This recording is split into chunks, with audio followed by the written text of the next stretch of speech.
안녕하세요. 광주과학기술원 또는 지스트라고도 부르고요. 생명과학부의 교수로 재직 중인 박지환이라고 합니다. 오늘 이렇게 많이들 참석해 주셔서 감사드리고, 그다음에 이제 이렇게 좀 과학에 관심이 있는 학생들, 그다음에 이제 학부모 여러분들하고 이렇게 소통할 수 있는 기회를 주신 또 여기 관계자 여러분들께도 감사를 드립니다. 제 오늘 강연의 제목을 디지털 세포, 컴퓨터로 이해하는 질병이라고 붙여봤습니다. 그래서 요거에 대해서 좀 생소한 단어들인데 설명을 드리자면은, 이 세포도 이제 물론 살아있는 생명체의 가장 이제 기본적인 단위라고 할 수 있는데요. 이 살아있는 생명체인데 그 안에 여러 가지 엄청 많은 양의 정보가 저장이 되어 있고요. 그 정보를 어떻게 이렇게 처리를 하고 그 정보를 바탕으로 이제 잘 처리를 해서 그 세포의 기능을 하도록 만들고, 이러한 정보들이 이제 많이 저장이 되어 있기 때문에 이러한 측면에서 이제 디지털 세포다라고 이제 얘기를 할 수가 있을 것 같고요. 그렇기 때문에 이 정보를 가지고 우리가 이 정보를 잘 읽어 드릴 수만 있으면은 그걸 가지고 이제 컴퓨터로 잘 분석을 해가지고 이게 무슨 세포이냐, 이 사람이 어떤 상태냐, 혹시 뭐 질병을 가질 수 있느냐, 그런 것에 대해서도 이제 분석을 할 수 있기 때문에 그런 것들을 이제 우리가 어떻게 현대 우리 생명과학에서 하고 있는지에 대해서 좀 소개를 드리겠습니다.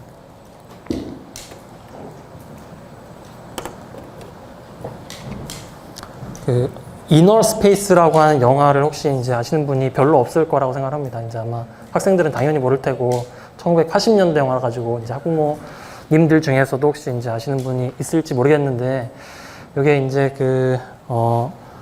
좀 재밌는 영화입니다. 그래서 이때 당시에 좀 유명했던 배우인 맥 라이언도 나오고, 그 다음에 그래서 이 스토리가 이 주인공들이 이렇게 작게 변해가지고, 저도 왜인지는 모르겠는데 요 작은 탐험선에 타가지고 한 몇 마이크로미터 사이즈거든요. 거기에 타가지고 어떤 사람의 이렇게 주사기로 들어와가지고 요 혈관을 타고 온몸을 돌아다니면서 온갖 뭐 장기니 기관이니 여기에 붙어 있는 세포를 이렇게 탐험하고 다니는 그런 내용입니다.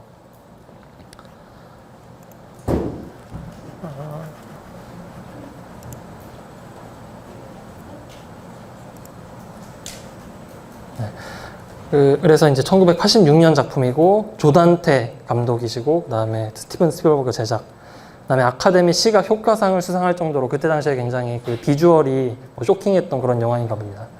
그래서 이제 몇 가지 흥미로운 영화 장면들을 가져와 봤는데요. 그래서 여기 이제 탐험선이 이렇게 조그맣게 있고, 혈관을 타고 다니면서 이렇게 적혈구들을 맞닥뜨리고 있는 장면이고요. 그러니까 사이즈가 이 정도가 되는 거죠. 세포 하나. 그 다음에 여기는 이제 소장에 육모들이 있고, 거기에 이렇게 또 지나가고 있는 장면이고, 이것도 재밌는 장면인데요. 이 탐험선이 여기가 이제 위장인데, 이 밑에 물들이 위액이거든요. 그래서 위액은 산성이니까 혹시나 이 탐험선이 거기 닿아가지고 부식이 될까봐 안 빠지려고 이렇게 매달려서 버티고 있는 장면이고, 여기 이제 눈 뒤로 지나가고 있는 장면, 뭐 이런 것들이 있습니다. 그래서 이제 이 영화에서는 인체, 특히나 이제 세포들을 잘 탐험을 하기 위해서 이렇게 작은 소형 탐험선을 사용을 한 거죠. 그래서 이제 이게 오늘 전체 강의를 관통하는 중요한 그림일 것 같은데요. 그래서 이렇게 영화에서는 소형 탐험선을 이용을 해서 이렇게 작게 변해가지고 사람이 직접 들어가서 여러 가지 장기 세포들을 관찰을 한 거고, 실제로는 뭐 이런 게 이제 뭐 아직은 먼 미래 얘기 같긴 하지만, 꼭 사람이 들어가지 않아도 우리가 내시경을 가지고 이렇게 위에 들어가가지고 들여다보면서 좀 뭐 이상한 게 있으면 떼어내기도 하고 그런 일을 하긴 하죠.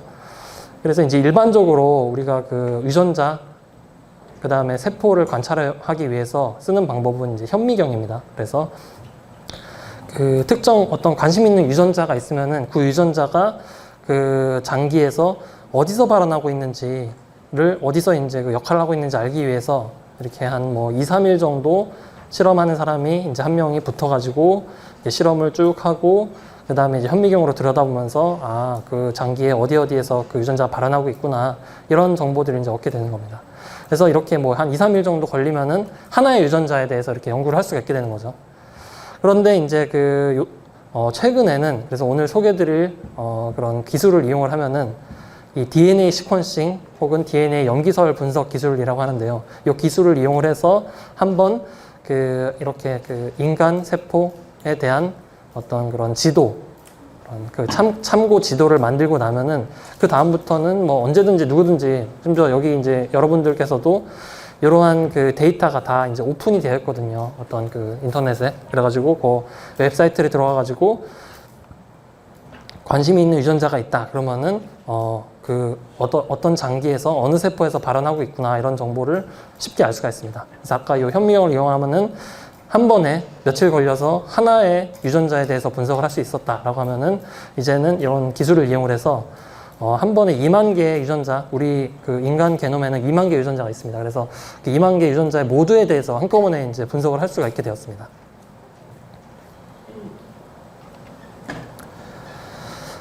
그래서 이제 좀 하나하나 그래서 어떻게 이런 것이 가능한지, 이 기술이 무엇인지에 대해서 좀 설명을 해보자면은 일단 이렇게 우리가 있죠. 유기체가 있으면은 이 유기체는 여러 종류의 개로 구성이 되어 있습니다. 그래서 뭐 여러 종류의 기관괴로 구성이 먼저 구성이 되어 있고요. 그래서 뭐 소화계, 그다음에 뭐 호흡기계, 심혈관계 이렇게 구성이 되어 있고 이제 소화계라고 하면은 뭐 위장이니 소장, 대장, 뭐 십이장 이런 것들이 포함이 되겠죠. 그 중에 이제 위장, 소장 이런 것들 이제 하나하나를 기관이라고 하고 그 기관은 또 여러 종류의 조직으로 구성이 되어 있습니다.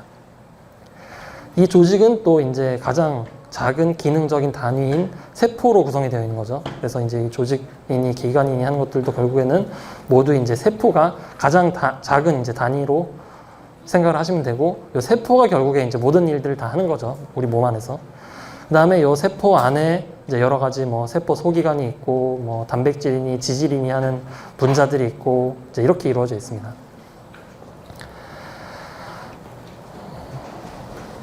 근데 이제 우리가 하나의 장기라고 하더라도 이게 뭐 보기에는 뭐 얼마나 복잡해 보일지 아니면 간단해 보일지 모르겠지만 사실은 이제 엄청나게 복잡한 구조를 또 이루고 있죠. 거기 안에는 또 여러 가지 종류의 세포들이 들어있고요. 그래서 이제 예를 들어서 신장의 예를 들자면은 이렇게 신장이 콩팥이라고 하죠. 또 그래서 이제 여기 두 짝이 있고요. 진짜 콩팥 모양으로 생겨가지고 콩팥이라고도 부르는 거죠. 그래서 이제 여기 콩팥에 또 여러 가지 구조들이 있습니다. 그래서 이제 혈관이 이렇게 콩팥으로 들어가면은 그 안에서 혈액을 잘 필터링을 해가지고 그 안에 들어있는 쓸데없는 것들은 잘 이렇게 제거를 하고 다시 혈액으로 돌려보내고 쓸데없는 거는 이렇게 수뇨관, 요도로 보내가지고 이제 그냥 소변으로 버리게 되는 거죠. 그래서 신장은 말하자면 하나의 거대한 필터라고 할 수 있습니다. 그래서 하루에 뭐 150, 180리터 정도의 어마어마한 양의 혈액을 필터링을 하는 굉장히 이제 열심히 일하는 장기 중에 하나고요. 그래서 뭐 대충 봐도 이렇게 복잡하게 생겼는데 요거를 이렇게 잘 뜯어보면은 잘 확대를 해서 보면은 요런 이제 관들이 꼬불꼬불하게 생긴 관들이 여러 개가 있습니다. 요 관을 이제 네프론이라고 하고요. 그 관이 이제 실질적으로 하나의 이제 하나의 이제 필터입니다. 요 안에서 이제 실제로 혈액을 필터링을 하고 이제 그런 일을 하는 거고요. 그래서 요런 네프론이라고 하는 단위가 한 성인의 경우에는 인간 성인에 대해서는 한 뭐 심장에 100만 개 정도가 있다고 합니다. 그래서 요 간에서 이제 이런 필터가 일어나는 거고요. 그 다음에 요 작은 관도 또 뜯어보면은 이렇게 여러 종류의 또 이렇게 조직으로 나눠져 있고, 그걸 또 자세히 들여다보면은 그 안에 이제 이렇게 보호만 주머니라는 게 있어가지고 그 주머니 안에 이렇게 실제로 이제 이 주머니 안에 혈관이 들어가서 이렇게 꼬불꼬불하게 있으면서 거기 안에서 필터가 일어나고 이제 뭐 쓸모없는 건 버리고 쓸모 있는 건 다시 혈액으로 보내고 이제 그런 일들을 하게 되는 거고, 또 요것도 자세히 들여다보면은 이렇게 여러 종류의 세포로 구성이 되어 있습니다. 그래서 뭐 이렇게 족세포니 뭐 혈관세포니 상피세포니 이렇게 여러 종류의 세포들이 있어서 이 세포들이 결국에 이렇게 다양하게 여기에 들어있고, 각각 세포들이 이제 자기 일을 제대로 함으로써 이제 각각 조직들이, 각각의 장기들이 이제 자기 역할을 할 수가 있게 되는 거죠. 그래서 이제 뭐 다시 말하자면은 우리 몸에는 굉장히 다양한 세포 종류가 있다. 그래서 이제 심장 하나에만 해도 아까 보신 것처럼 굉장히 다양한 세포가 있는데, 우리 몸에는 뭐 줄기세포가 이제 우리 몸에 있는 여러 종류의 세포로 분화가 될 수 있는 그런 능력을 가진 세포죠. 그 다음에 뭐 장 안에 들어있는 장내세포니, 혈액에 들어있는 적혈군이, 이렇게 면역세포니, 정자, 난세포, 지방세포, 뇌를 이루는 신경세포, 이렇게 다양한 세포 종류가 있습니다. 그래서 이제 사람들이 대략 우리 몸에는 한 적어도 200개 정도의 세포 종류가 있다라고 생각을 하고 있고요. 최근 또 이제 연구들에 따르면은 그거보다 훨씬 많을 거다라고 또 이제 얘기를 하고 있기도 합니다. 그래서 우리 몸에는 다양한 세포 종류가 있다. 그러면 이제 또 세포는 무엇이냐? 인체의 가장 작은 기능적 단위이다. 그 다음에 모양이나 크기나 기능이 어느 부분에 있느냐, 무슨 종류의 세포이냐에 따라서 다 조금씩 다르다. 그럼에도 불구하고 기본적인 구조는 다 비슷비슷하고요. 그러니까 뭐 예를 들어서 이렇게 막으로 둘러싸져 있고 안에 이제 뭐 여러 가지 기관들이 들어있고 뭐 이런 구조는 비슷하고 기능도 뭐 사실 여러 가지 이제 기능을 하긴 하지만 결국에는 뭐 이제 호흡을 통해서 이제 에너지를 만들어내고 그다음에 뭐 그런 일들이 좀 비슷한 기능을 한다. 그렇게 이제 얘기를 할 수 있습니다. 그다음에 크기가 한 수 마이크로미터에서 수십 마이크로미터 정도의 이제 굉장히 작은 사이즈니까 우리가 눈으로 볼 수 없죠. 그래서 이제 여기 크기 비교들을 보면은 이제 인간이 크기가 뭐 1.5m에서 2m 정도 이제 대충 된다고 치고 신경세포는 굉장히 예외적으로 이제 이것도 하나의 세포인데 긴 것들도 있습니다. 1m 가까이 굉장히 긴 것들도 있습니다. 뭐 예를 들어서 이제 뭐 어디 장기하고 뇌하고 연결이 돼야 되는 신경세포의 경우에는 이렇게 척추를 따고 쭉 올라가서 뭐 거의 1m 가까이나 되는 신경세포도 있을 정도로 큰 것도 있긴 있고요. 그 다음에 뭐 달걀, 개구리알 이런 것도 눈에 보이는 난세포죠. 세포 하나죠, 이것도. 그래서 이렇게 큰 것도 있지만 사람의 난자도 좀 큰 편이고요. 뭐 한 200 마이크로미터 정도. 근데 대부분은 이렇게 한 몇십 마이크로미터, 한 10에서 30 마이크로미터 정도로 뭐 눈에 보이지 않고 현미경으로만 봐야 되는 정도의 크기이고요. 그 다음에 이제 대장균. 우리는 굉장히 여러 개의 세포로 구성이 되어 있는 유기체죠. 그래서 30조 개나 있다고 합니다. 세포가. 30조 개 이상 정도 있다고 보통 생각하고 있습니다. 그래서 이제 우리는 이렇게 다양한 여러 개의 세포로 구성이 된 이제 생명체이고 이게 대장균 같은 경우 이렇게 이런 여러 종류의 박테리아들은 이렇게 하나의 세포로 구성이 된 그런 단일 세포로 구성이 된 생명체도 많이 있습니다. 그래서 그런 세포 안에 또 뭐 엽록체니 미토콘드리아니 뭐 이런 세포 안에 들어있는 기관들이 있고 그 다음에 바이러스는 또 훨씬 작아서 뭐 몇 나노미터 수준이고요. 그래서 이제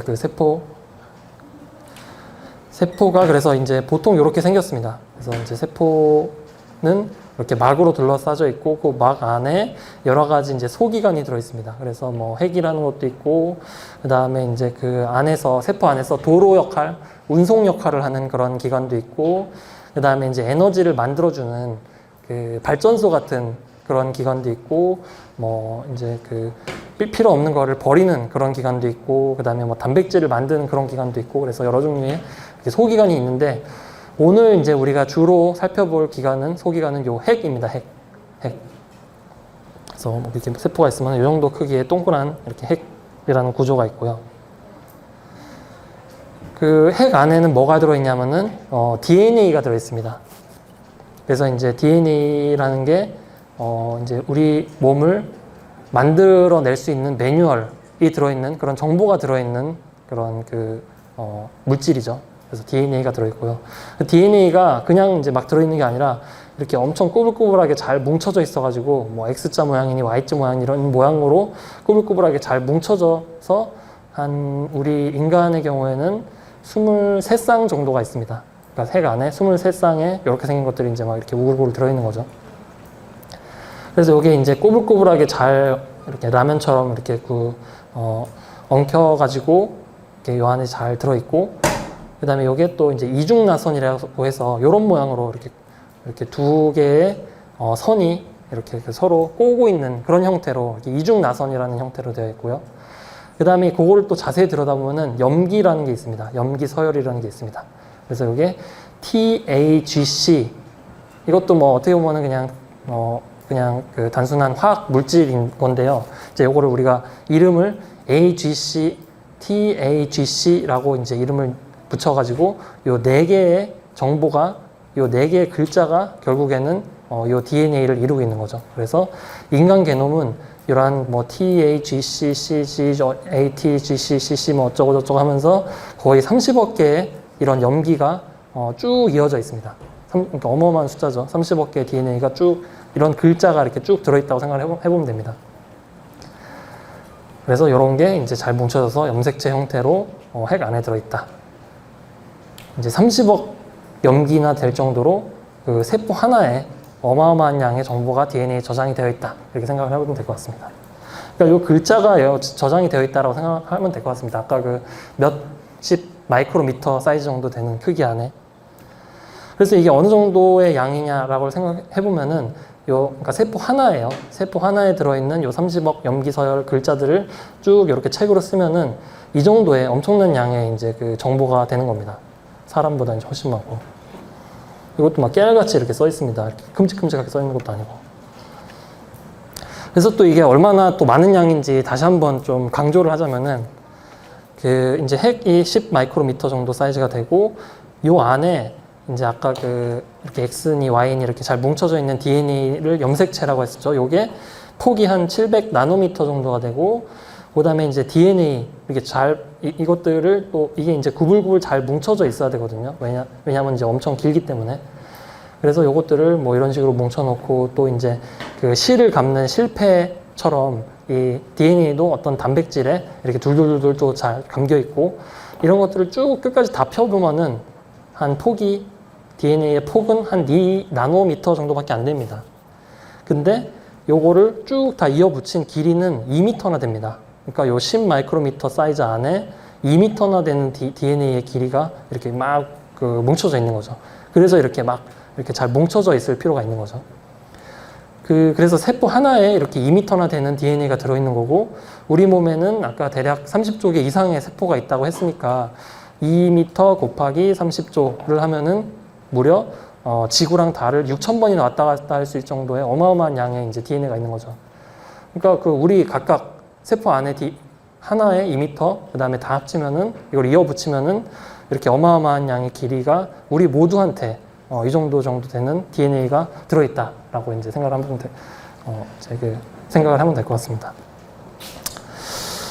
그러면 요 이제 DNA에 엄청난 양의 정보가 저장이 되어 있다라는 것은 이제 알았는데 그게 이제 어떻게 우리 그 정보를 가지고 이 세포가 처리를 해서 이 세포의 역할을 하도록 만드냐에 대해서 좀 이제 설명을 하자면은 이 DNA가 복제가 될 수가 있습니다. 그래서 우리가 이제 세포 하나가 이제 2개로 분열이 되고 4개로 분열이 되고 이러한 과정을 이제 수정이 된 다음에 처음에 이제 그 아기가 될 때까지 거치게 되죠.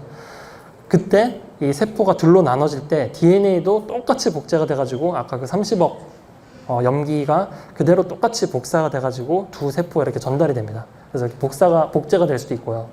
그 다음에 이제 더 중요한 거는 이 DNA 중에 DNA에는 이제 한 2만 개 정도 되는 유전자의 정보가 들어있는 것인데요.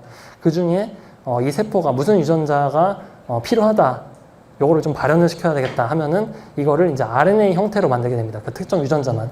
그걸 이제 전사라고 하고요. 그 다음에 그 만들어진 RNA를 보고 이제 결국에 단백질을 만들어냅니다. 그래서 단백질이 결국에는 이제 그 세포 안에서 여러 기능을 수행하는 그런 그 역할을 하기 때문에 이제 단백질을 끝까지 만들어내는 게 목표입니다.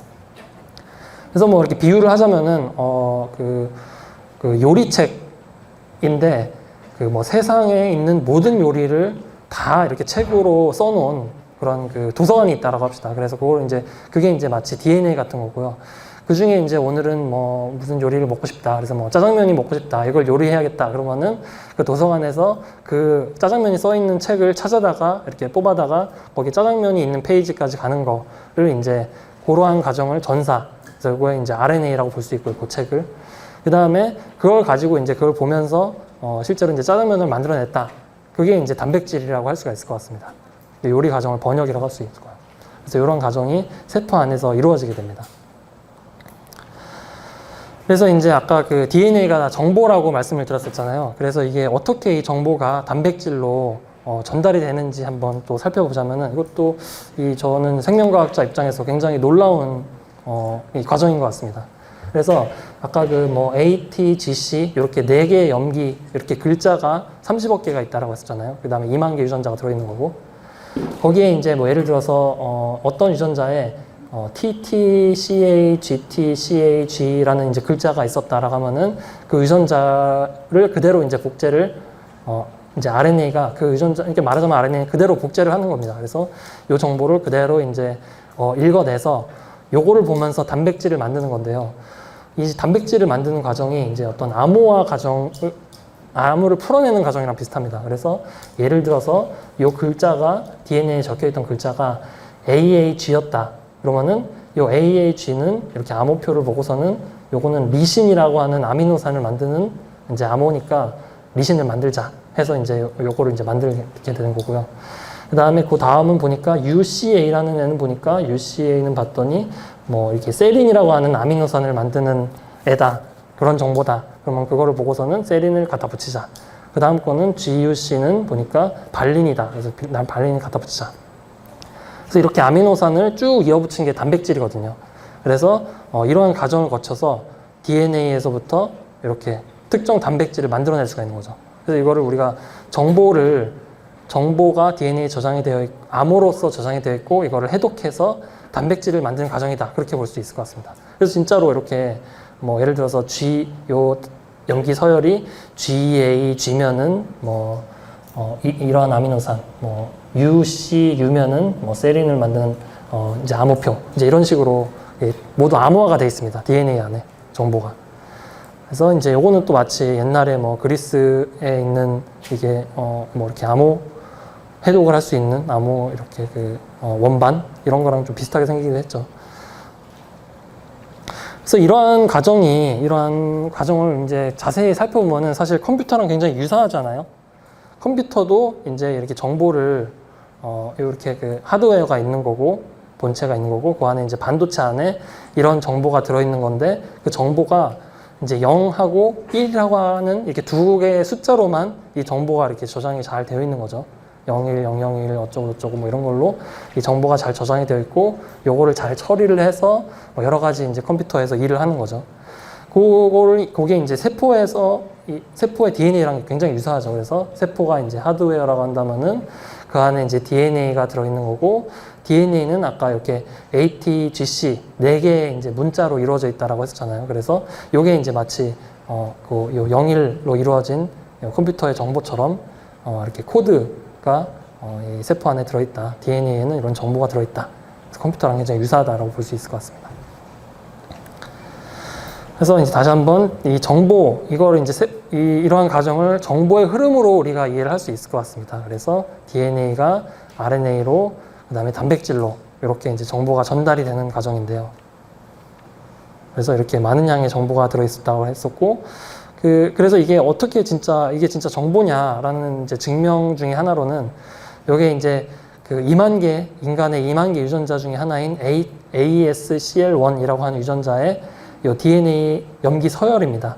그래서 요 정보가 요 ASCL1이라고 하는 유전자의 그 정보인 거죠. 요걸 가지고 이제 단백질 만드는 거죠. 그래서 요게 인간 그 DNA 염기 서열인데 요거를 박테리아에다가 그냥 집어 넣어 보면은 박테리아가 이제 자기 건지를 알고 요 그냥 정보를 보고서 그냥 만들어내는 거죠, 단백질을. 그러면 요 단백질이 원래 인간 거랑 똑같은 단백질이 만들어집니다. 그러니까 진짜로 이거는 정보인 거죠.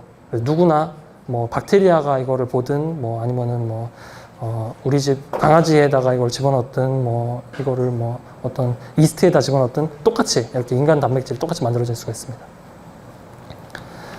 여기까지 그래서 우리가 이제 살펴봤다면은 그러면 이런 정보의 흐름으로 우리가 또 이제 질병을 잘 이해를 할 수 있을까에 대해서도 좀 생각을 해볼 수 있을 것 같습니다.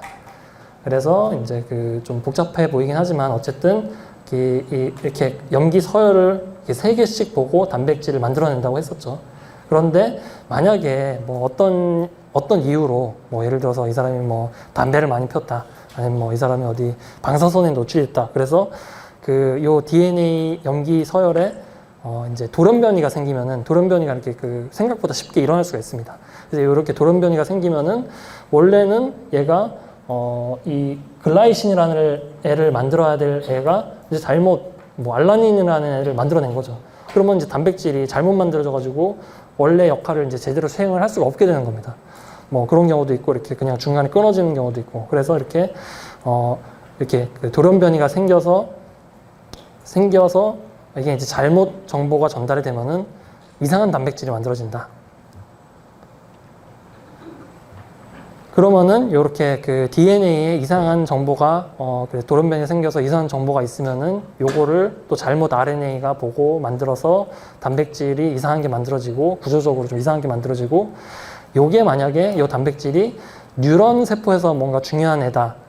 그러면은 이제 뇌질환이 일어날 수 있는 거고 요 단백질이 뭐 심장에서 원래 중요한 애였다. 그러면 심장 질환이 일어날 수 있고 이렇게 되는 거죠. 그래서 이제 우리가 그 만약에 DNA 또는 요 RNA를 읽었더니 잘 우리가 알고 읽어낼 수만 있으면은 요 사람이 이제 무슨 질병을 가질지에 대해서도 한번 그 이해를 할 수가 있겠죠. 예측을 할 수가 있는 거겠죠.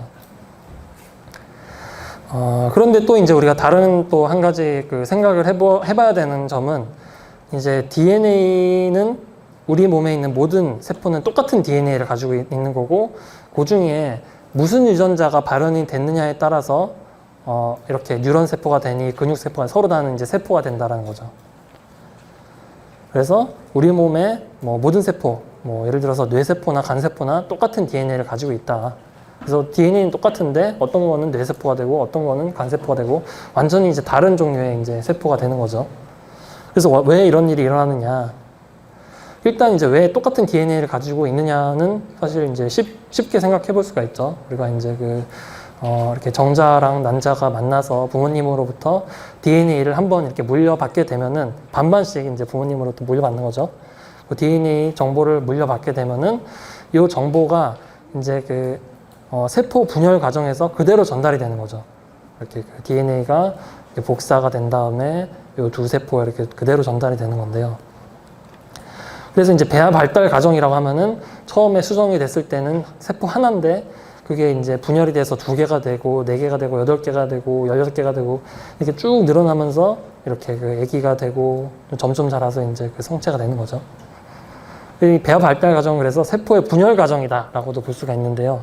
그러한 과정에서 이 처음에 부모님으로 물려받았던 DNA가 똑같이 복제가 돼서 두 카피가 이 2개의 셀로 전달이 되는 거고 또 4개의 셀로 전달이 되는 거고 하기 때문에 당연히 우리 몸을 이루고 있는 모든 세포는 똑같은 DNA, 똑같은 정보를 가지게 될 수밖에 없는 거죠.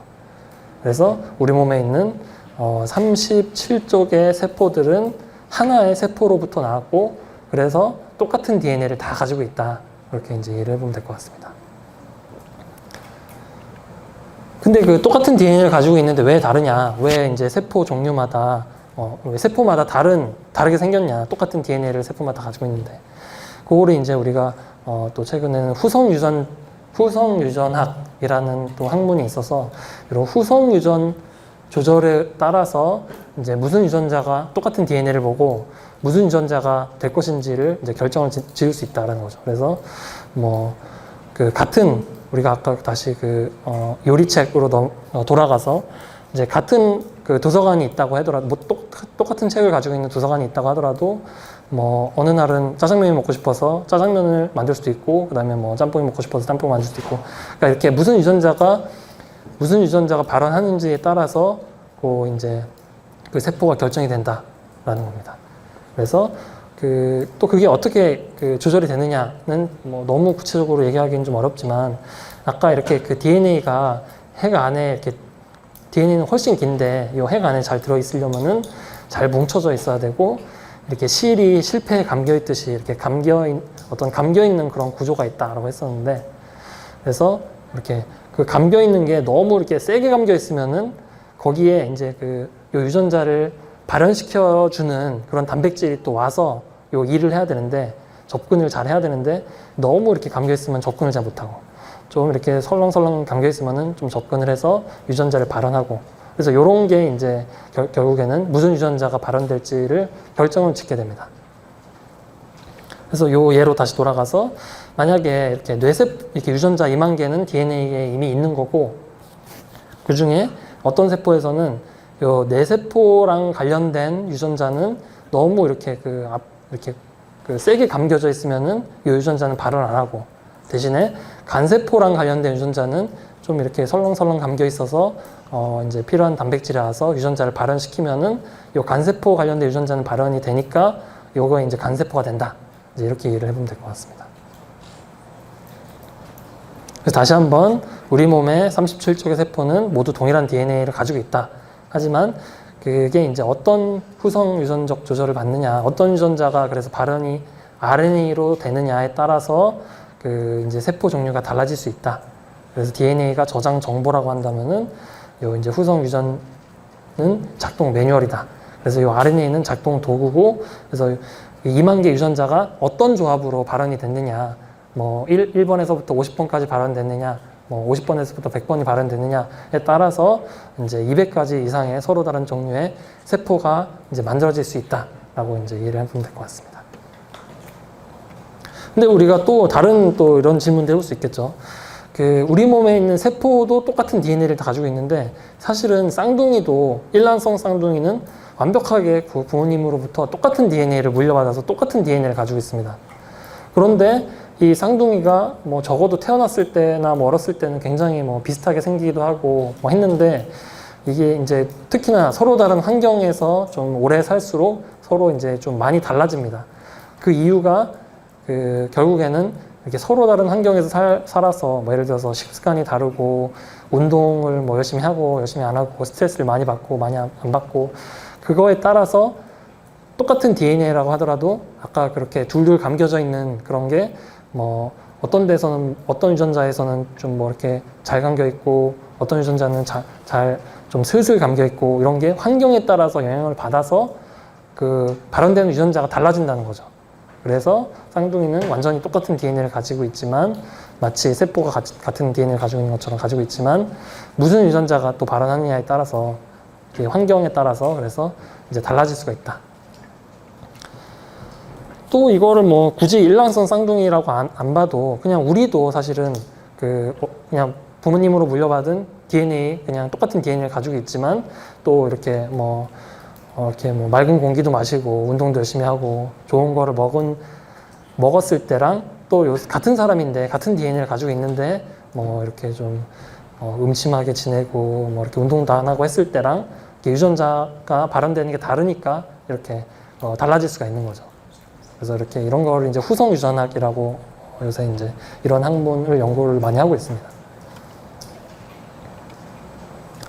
그러면 이제 다시 이제 예로 넘어가서 그 DNA가 RNA로 돼서 요게 이제 그 특정 유전자만 이렇게 RNA로 만들어서 요걸로 이제 단백질을 만들어서 이제 여러 가지 세포 종류가 된다라고 했는데, DNA도 뭐 물론 읽으면은 뭐 좀 그 어느 정도의 정보를 줄 수가 있겠지만, 결국에는 우리가 요 RNA 정보를 우리가 알아야 이게 무슨 단백질을 만들어서 뭐 무슨 세포가 될지, 아니면은 그 RNA에 무슨 돌연 변이가 있어서 무슨 질병이 생길지에 대해서 우리가 이해를 할 수가 있겠죠. 그래서 이렇게 RNA, 특히나 이제 이렇게 정보의 흐름으로 질병을 이해할 때 이 RNA를 읽는 게 굉장히 중요하다. 그래서 이제 이런 것을 아까 그 염기서열, 뭐 ATGC 그런 문자를 해독하는 기술을 염기서열 정보 해독 기술 또는 이제 시퀀싱 기술이라고 합니다. 그래서 이제 그 예전에는 이게 굉장히 어려운 일이었습니다. 그래서 이렇게 실험을 막 몇 날 며칠 동안 해가지고 이렇게 몇 사람이 들여다보면서 엑스레이 요 사진을 보면서 그 ATGC 요 부분은 뭐 ATGC구나, 그 다음 부분은 뭐 TTAC구나, 이렇게 이제 해독을 하는 게 굉장히 어려웠습니다. 그래서 뭐 한 100개 정도 읽어드리는데 뭐 며칠씩 걸리기도 하고 했으니까 이제 굉장히 어려운 일이었죠. 그래서 옛날에 한 뭐 90년대, 뭐 2000년대 초반까지만 해도 이런 기술을 사용을 했었는데, 그 현재는 이렇게 공장같이 장비 하나가 굉장히 이제 많이 그 염기 서열을 읽어드릴 수가 있습니다. 아까는 한 며칠 걸려서 100개 정도 읽어드릴 수 있었다라고 하면은, 지금은 이 기술을 이용을 하면은 한 번에 한 번 실험을 해서 한 3, 4일이면은 우리 인간 게놈의 그 모든 시퀀스, 그러니까 염기 서열 30억 개를 다 읽어낼 수가 있습니다. 그러니까 어마어마하게 이제 빨라진 거죠. 그래서 이렇게 공장처럼 진짜로 생겼습니다. 그래서 좀 큰 학교나 이제 연구소를 가면은 이런 장비를 갖다 놓고 마구마구 이제 정보를 만들어내고 있습니다. 그래서 이제 정보는 뭐 워낙에 이제 쏟아져 나오고 있기 때문에 정보가 더 이상 이제 막 굉장히 중요하다라기보다도 이 정보를 어떻게 이렇게 잘 분석을 해서 거기서부터 이제 의미 있는 것을 찾아내는 게 굉장히 중요합니다. 그래서 뭐 이제 여기 그림에서는 덤프 트럭으로 이렇게 정보를 막 쏟아내고 있고 그 안에서 저를 포함해서 이제 연구자들이 막 허우적대고 하면서 그 중에 뭔가 이제 의미 있는 정보들을 이제 찾아내는 그런 노력들을 하고 있는 거고요. 그다음에 이 시퀀싱 기술의 미래, 이 연기서열 정보 해독 기술의 미래는 이제 이런 식으로 이 장비도 굉장히 작아져가지고 들고 다니면서 이렇게 어디 있든지 가가지고 뭐 궁금한 게 있으면은 뭐 예를 들어서 숲에 가가지고 모르는 식물이 있다. 그러면 그 식물 잎 따다가 DNA를 뽑아가지고 이렇게 시퀀싱 해서 아 이게 무슨 식물이구나 그런 것도 이제 해볼 수가 있겠죠.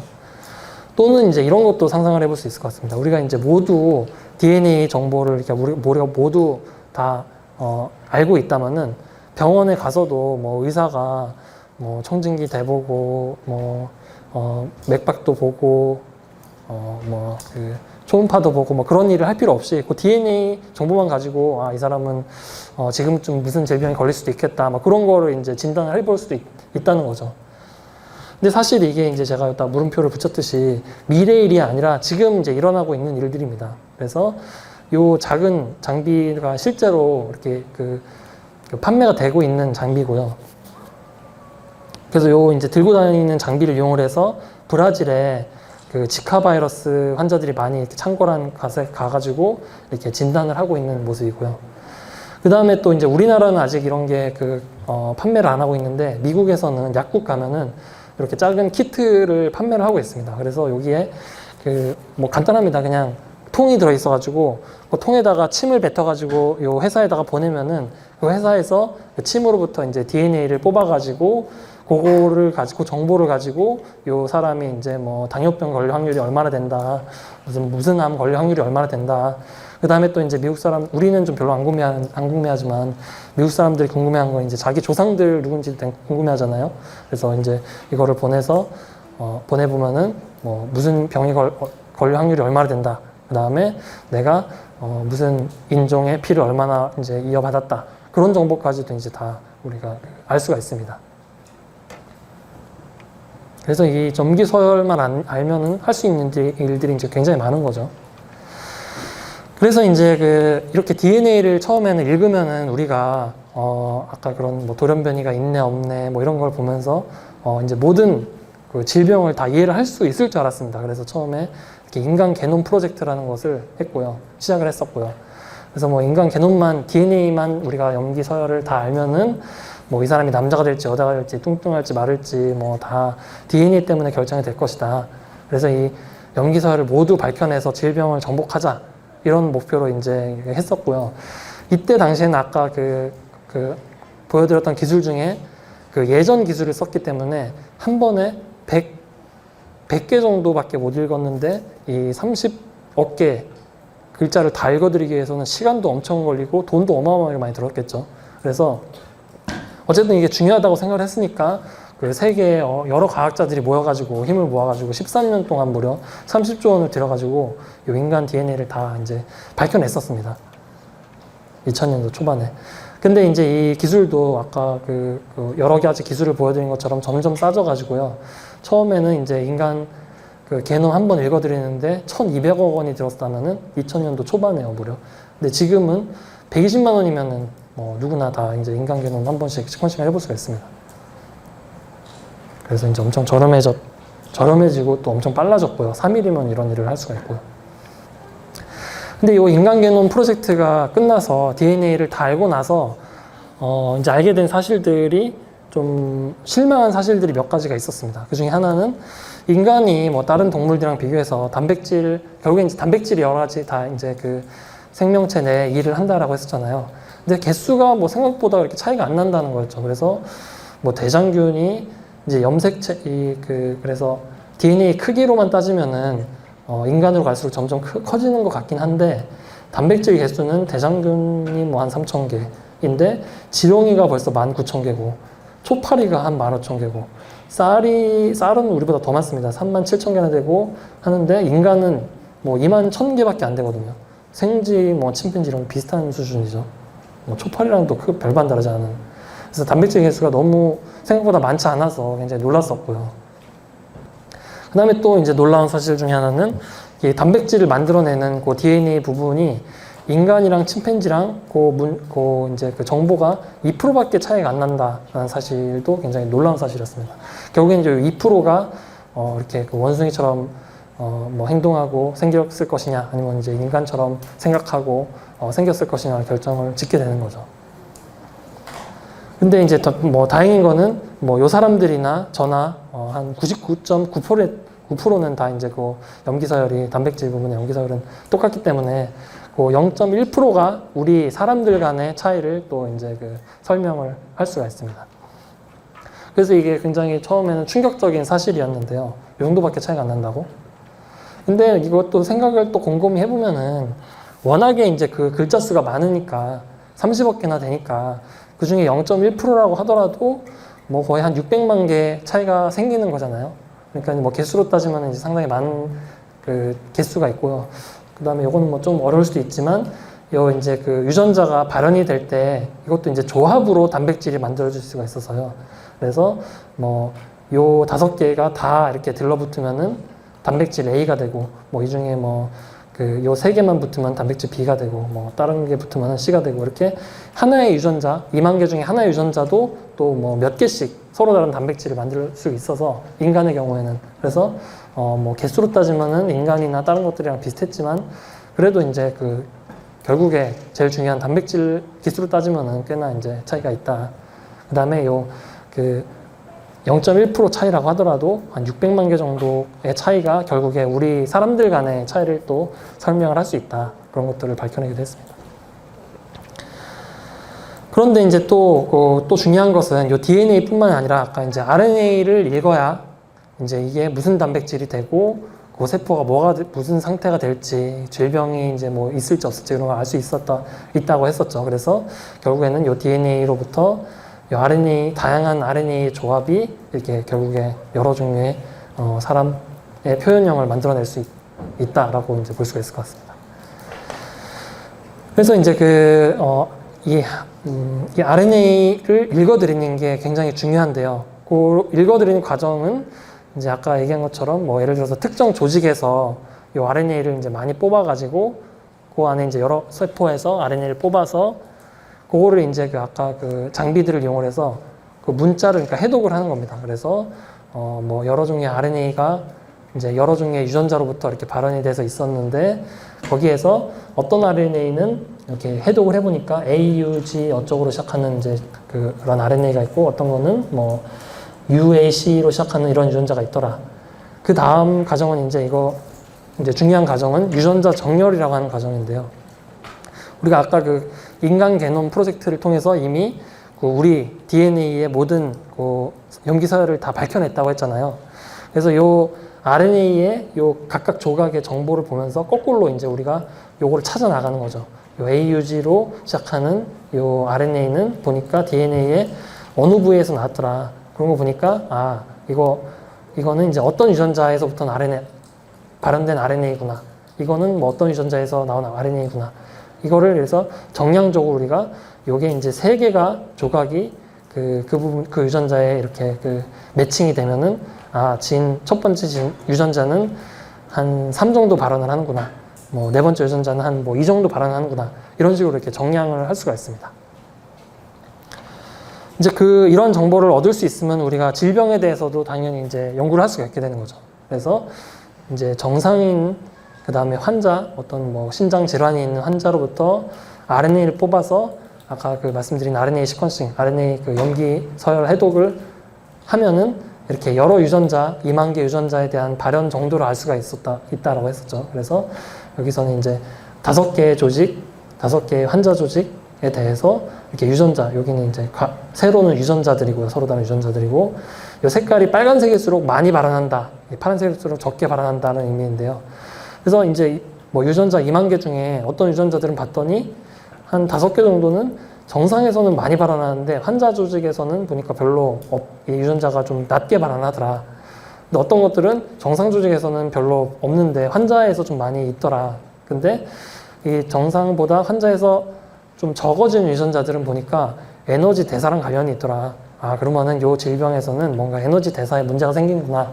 그렇게 우리가 이해를 할 수가 있고, 만약에 이제 정상에 비해서 환자에서 좀 많아진 유전자들은 보니까 뭔가 좀 염증 반응이랑 좀 관련이 있더라. 그러면은, 아, 요 질병은 좀 염증 반응이 많이 일어나는 질병이구나. 그렇게 이제 우리가 이해를 할 수 있다라는 거죠. 그 다음에 뭐, 이렇게 시간이 좀 남긴 했지만 좀 여기서부터는 좀 어려울 수도 있는데요. 그래서 이제 우리가 그 조직, 이제 하나의 장기, 아까 신장 하나에도 사실은 그 굉장히 많은 종류의 이제 세포가 있다라고 했잖아요. 그래서 이제 그 세포를 하나하나에 대해서 우리가 또 보는 게 사실은 더 중요한 거죠. 그래서 그냥 단순히 신장 조직에서부터 뭐 연구를 하는 것보다 이렇게 세포를 따로따로 볼 수 있다면 더 우리가 정확하게 알 수 있겠죠. 그래서 이제 이런 단일 세포 RNA 시퀀싱이라는 기술이 또 이제 최근에 개발이 돼서 이제 많이 활용을 하고 있다. 그래서 이거는 마치 이 전체 조직에서 우리가 분석을 하는 거는 우리가 뭐 이렇게 스무디를 마시면서 딸기 맛이 나는 거 보니까 딸기가 들어있나 보다. 뭐 그 정도 우리가 그 연구를 할 수 있는 거라고 한다면은 단일 세포 분석을 하면은 이렇게 그 스무디 안에 뭐 많이 들어있는 거든 적게 들어있는 거든 뭐뭐가 얼만큼 정확하게 들어있다 이런 거는 이게 정확하게 우리가 다 알 수 있는 그런 기술이라고 볼 수가 있을 것 같습니다. 근데 이 단일 세포에는 당연히 엄청 조금 이 RNA가 들어있으니까 그거를 분석한다는 게 굉장히 기술적으로 어려운 일이겠죠. 그래서 이제 뭐 세포 하나에 단백질은 이 정도 들어있고 뭐 RNA가 이 정도 들어있고 해서 RNA가 한 36만 개 정도 들어있다 개수로는. 그 다음에 양으로는 한 1피코그램 정도로 굉장히 엄청 조금 들어있다. 그런 것들이 이제 알려져 있습니다.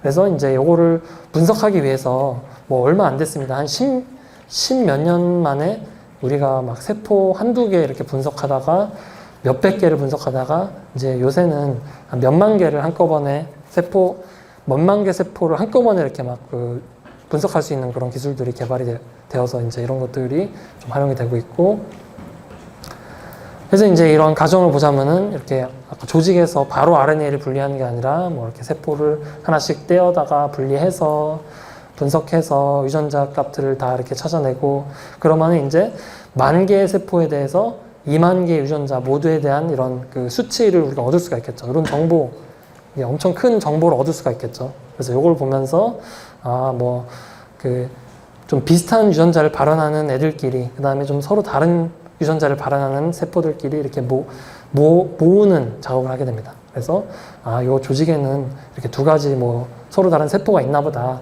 얘네들은 각각 무슨 유전자를 발현한다.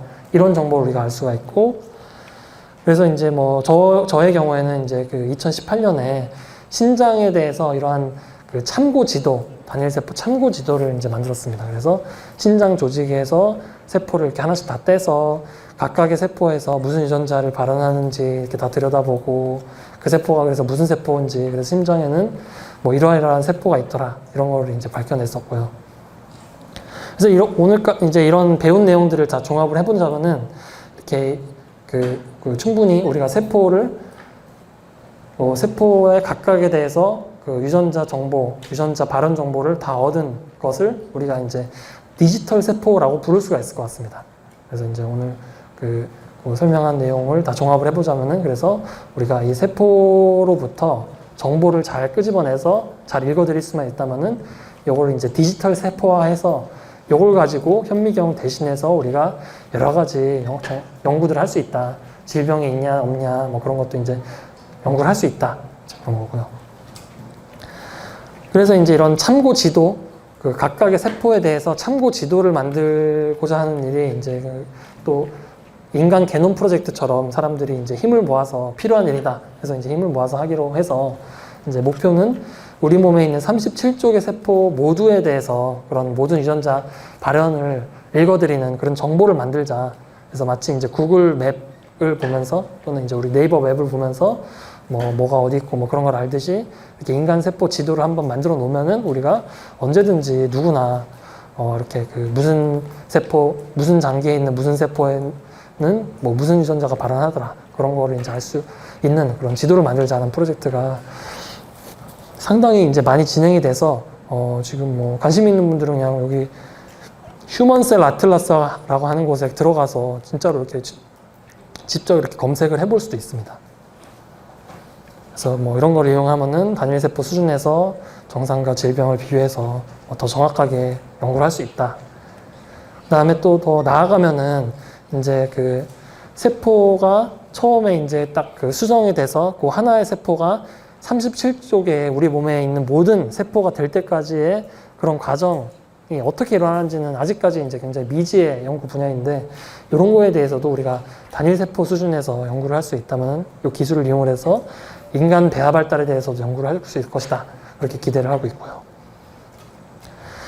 또 이제 이 개인 맞춤형 의학이라는 곳에도 적용을 할 수가 있습니다. 이 개인 맞춤형 의학이라는 거는 뭐냐면은 이제 그 어떤 환자가 왔을 때 이제 특정 질병, 똑같은 질병이 있으면은 그 환자한테 이제 어떤 약을 이제 처방을 해서 이제 먹게 되죠. 근데 이제 이게 어떤 환자는 굉장히 똑같은 질병이고 똑같은 약을 먹었는데 어떤 환자는 되게 잘 들어서 잘 낫는데 어떤 환자는 별로 이렇게 효과가 별로 없고 심지어 어떤 환자는 부작용이 생겨서 또 뭐 쓸데없이 다른 곳이 아프고 뭐 그럴 수가 있는데 이 개인 맞춤형 의학이라는 것은 그래서 이 개개인에 대해서 우리가 더 잘 정보를 많이 알아서 더 잘 알고 있으면은 그 개개인에 맞는 약을 우리가 그 만들어서 그렇게 이제 그 치료를 하겠다. 그러한 이제 그 접근입니다. 그래서 이제 뭐 예를 들면 이렇게 같은 사람의 암 조직 하나에도 굉장히 여러 종류의 또 암세포가 들어있는데 그래서 그 암세포 한 종류에 대해서만 우리가 약을 치료를 하면은 그 세포가 없어지더라도 다른 암세포가 남아서 이렇게 재발이 되고 하는데 우리가 만약에 이제 그 단일 세포 시퀀싱 이런 기술을 이용을 해서 이 세포들을 다 이 조직이 안에 들어있는 암세포를 다 알 수가 있다면은 우리가 이제 그 각각의 세포에 모두 잘 통할 수 있는 약을 뭐 이렇게 조합으로 처방을 한다거나 해서 이렇게 치료할 수 있다. 그런 것도 이제 가능할 것이라고 생각합니다. 그래서 점점 더 이렇게 뭐 예를 들면은 이 사람의 그 환자의 조직이라던가 뭐 소변이라던가 혈액이라던가 이런 걸 받아서 분석해서 정보를 우리가 잘 파악을 하면은 거기에 맞춰서 이렇게 개인 맞춤 연구를 할 수 있다. 이런 것들이 이제 또 점점 이렇게 현실화가 되고 있는 이런 또 분야인 것 같습니다. 늦은 시간까지 오늘 발표 들어주셔서 감사합니다. 발표는 여기까지입니다.